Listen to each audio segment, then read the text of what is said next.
Happy Friday, everybody. Boy, what a busy week it's been, and it's been much nicer weather. I know there's people that like hot, humid weather, and yet it's really been a lot nicer for me this week.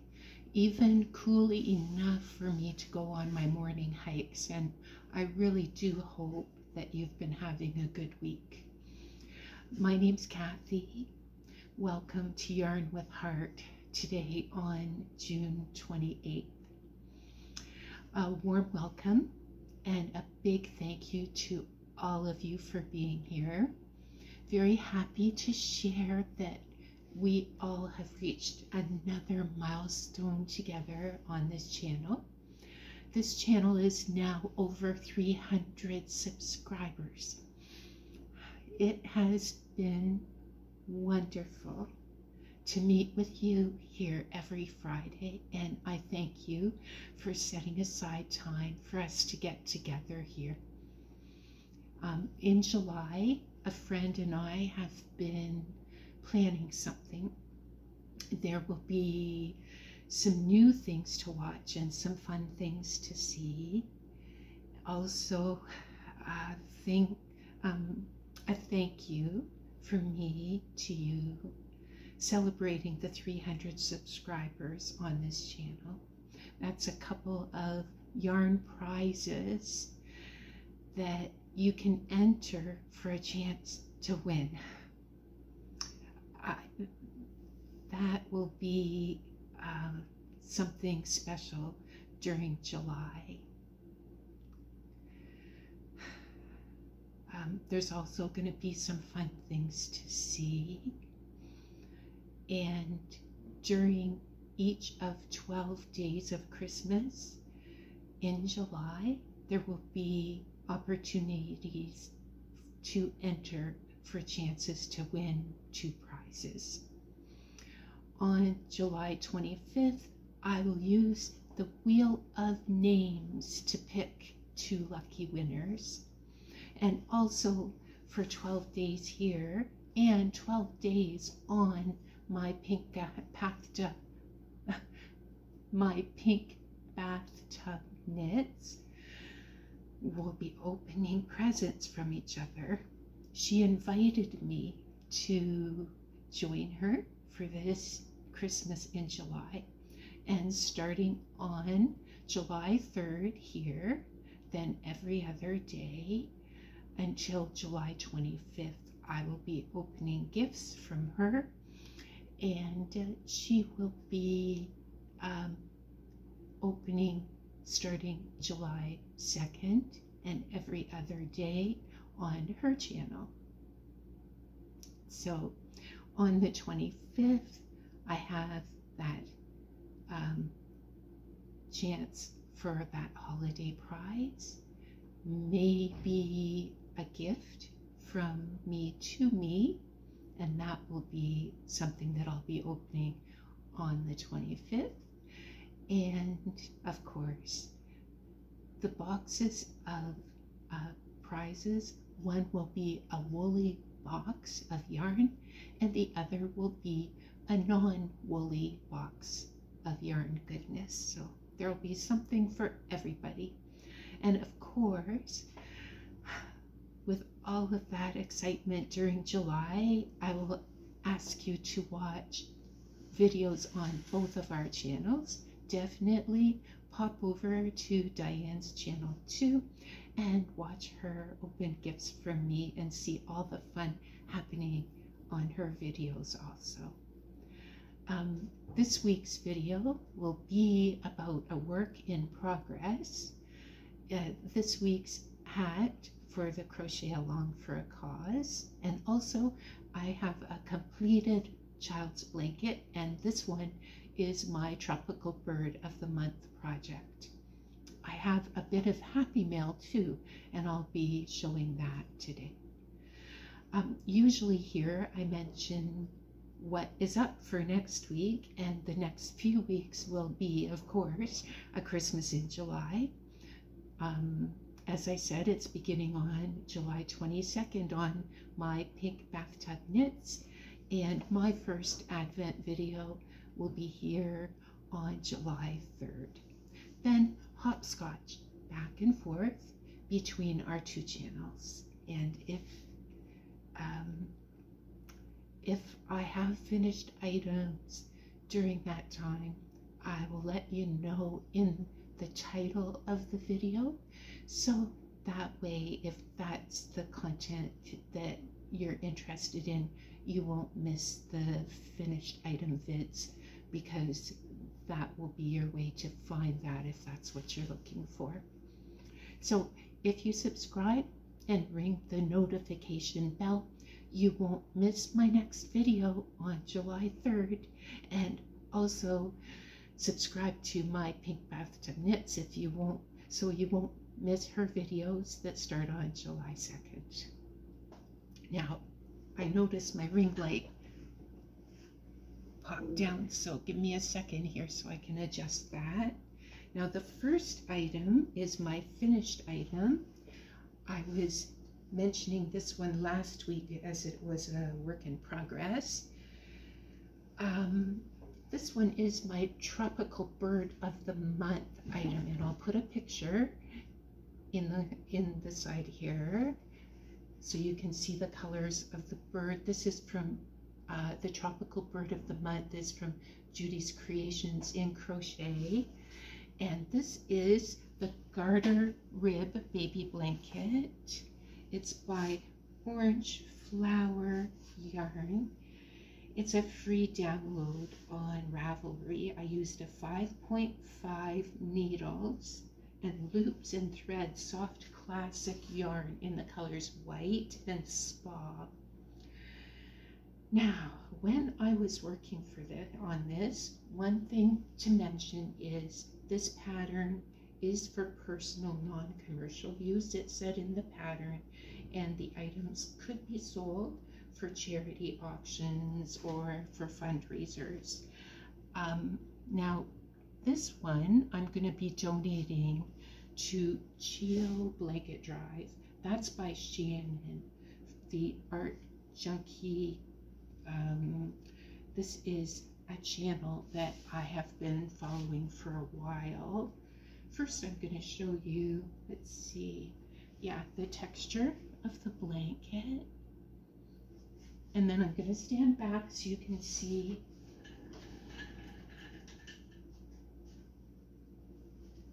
There we go.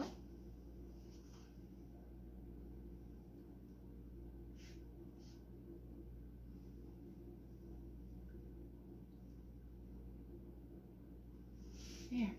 So I did this in stripes, and first I'm going to let you know a little about Shannon.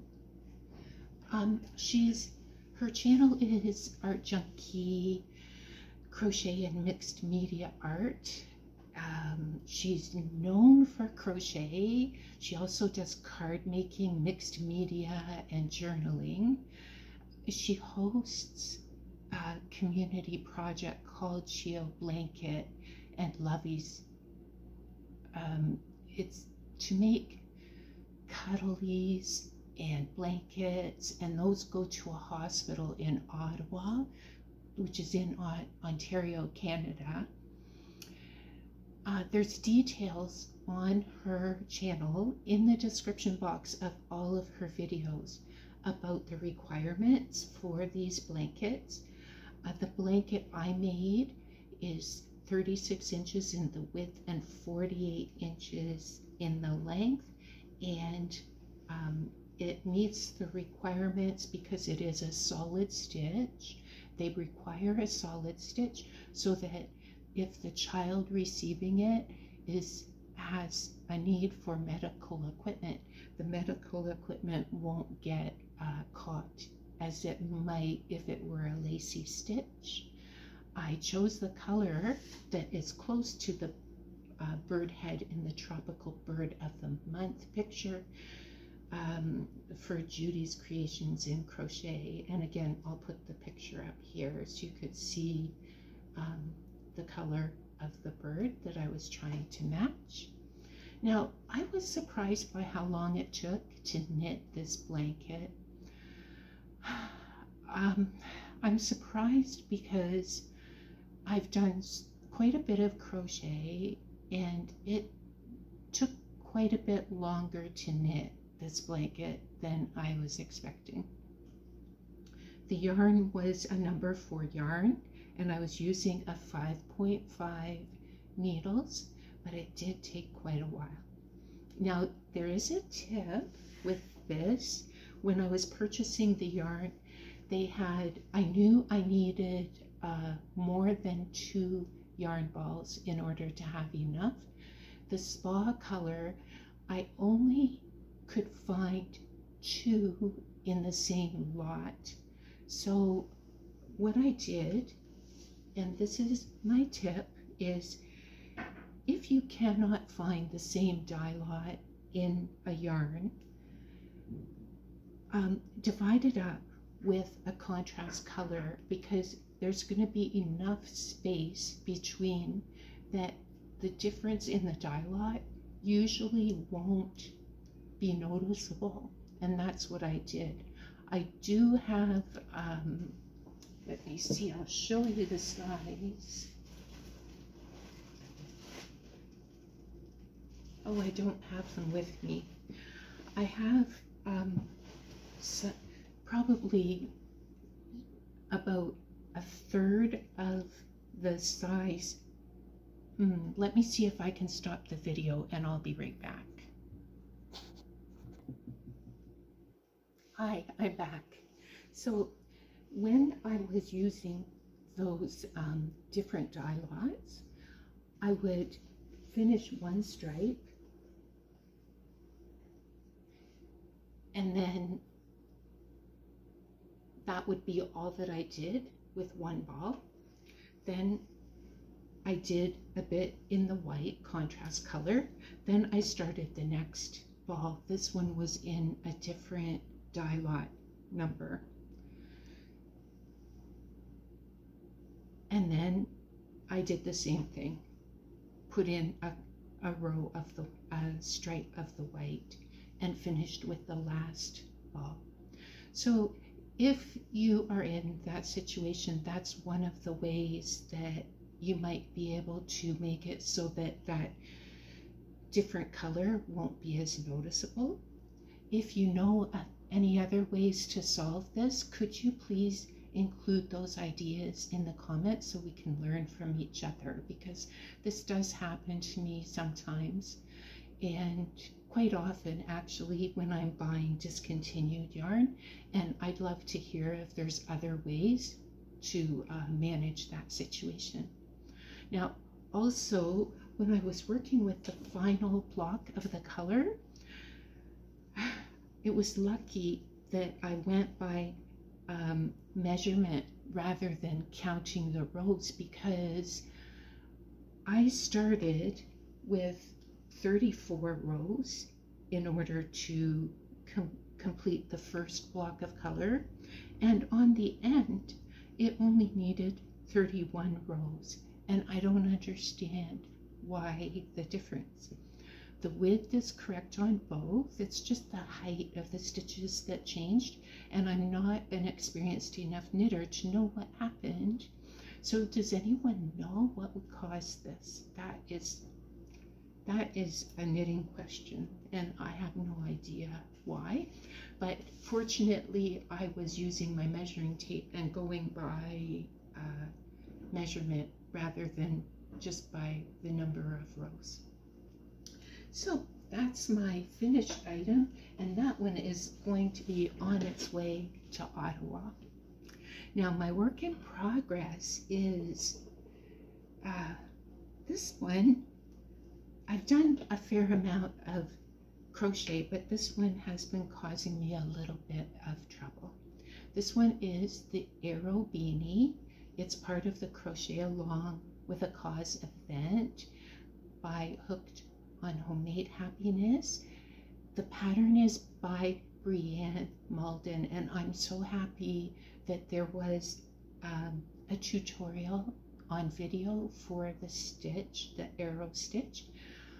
I've followed that, and I'm really happy to be able to work on this because it's teaching me something new and it's definitely challenging me. So it is a tricky stitch for me. Some people, I'm sure, catch on to it right away. I am definitely using the video tutorial, and I'm determined to get it. It's something that I really do want to learn. And maybe I'll have this hat and a matching scarf ready for next week. So I do want to show you, look at how beautiful that stitch is. So there we go. I've got a few of them done, but I do need to really concentrate on it. And it's good to challenge oneself sometimes and to be to find something that's new and interesting like that. So that is one that I'm working on. And again, I'm using these that are from that blanket, the leftovers, and probably I'll need one more ball to be able to do the scarf. So that's going to be something I'll work on this coming week. Now, I did receive some happy mail. This happy mail is a hint about things to come during July. I received it from someplace called Gather and Dwell. I purchased a Christmas card that will be part of one of the prizes. And I also purchased an activity that I hope will be fun during the event. I'm so grateful that the owners of Gather and Dwell sent me 2 extra cards. These generous ladies sent me this happy mail along with the card that I purchased. And I think one of these ladies is a graphic designer, I think, and I think the other might be a photographer. They have a small business on Etsy and all kinds of beautiful things there. Some are downloads and some purchases from here arrive. Some purchases from this store arrive in the mail. So yeah, if you'd like, you can pop down to the description box to find their information. Of course, I always put information about the patterns I've used and events that I follow down in the description box as well. This is one of the cards. I also received this card as well. So a reminder for next week, there quite possibly won't be a Friday video much of July, as I will be popping in here every other day during the month, just letting you know not to worry if you don't see my notification on Friday for a few weeks. All is well. And I'm looking forward to seeing you on Wednesday, July 3rd. Until then, enjoy your knitting and enjoy your crochet, and I hope to see you next week.